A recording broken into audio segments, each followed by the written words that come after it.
On Tuesdays, Thursdays, and every second Friday, Gladys Olson's shift at the prison changed from mornings to evenings. Her body clock never adapted, and she was often exhausted, struggling to keep a consistent thought in her head and leading to fits of imagination she confused with genuine inspiration. Today she was mumbling about a prospective insurance company that would cover DUI fines for a monthly premium.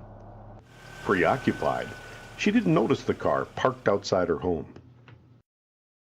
Brock and Aidan Bircher, father and son burglars, had been working in the suburban development southeast of Boise for 3 weeks. Unapologetic, they both believed they were genetically predisposed to crime, probably dating back to Brock's great-grandfather, Sheriff John Bircher, the infamously corrupt frontier lawman, who managed to die without facing justice and whose body was exhumed, placed on trial, found guilty, and burned in a fire near Lake Lowell.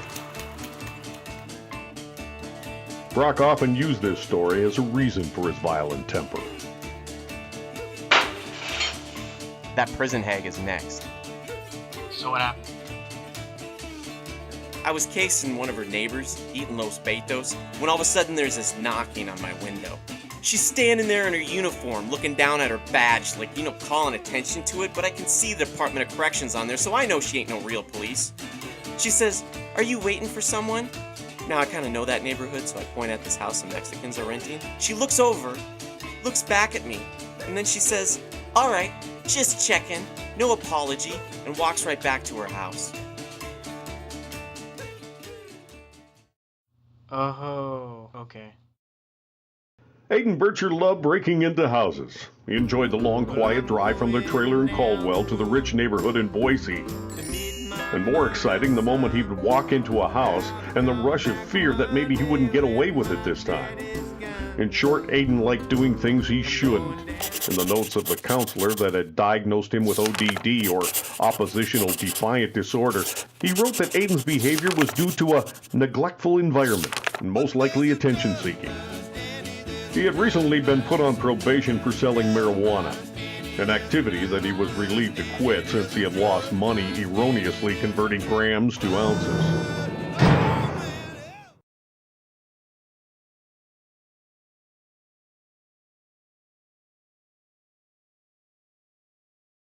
What are we waiting for?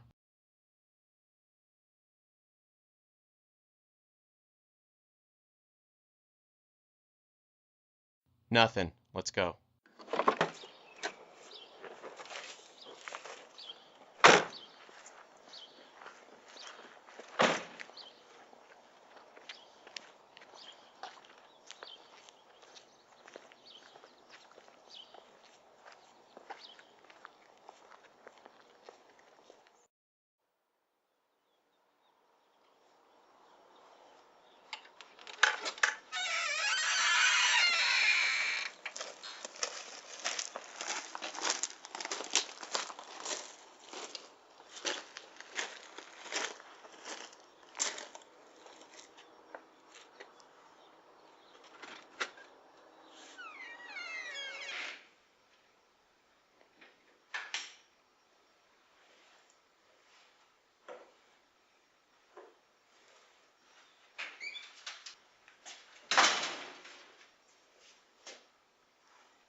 25 years old and living with his sister, Ward Olson still held many of the habits he had acquired during his late teens.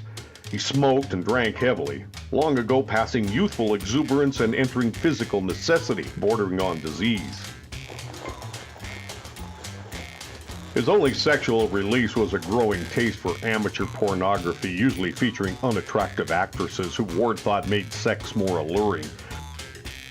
Despite his addictive personality, or perhaps because of it, he became a social worker in the Canyon County school system.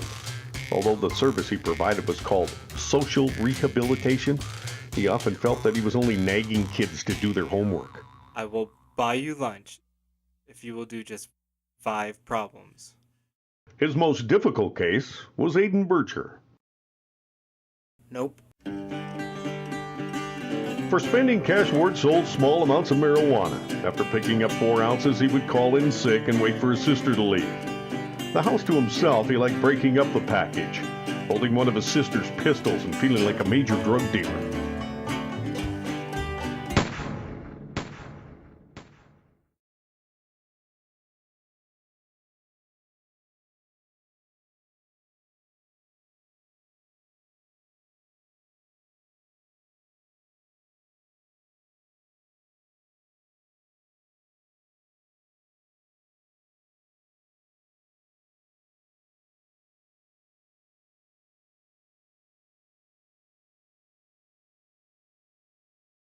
Aiden?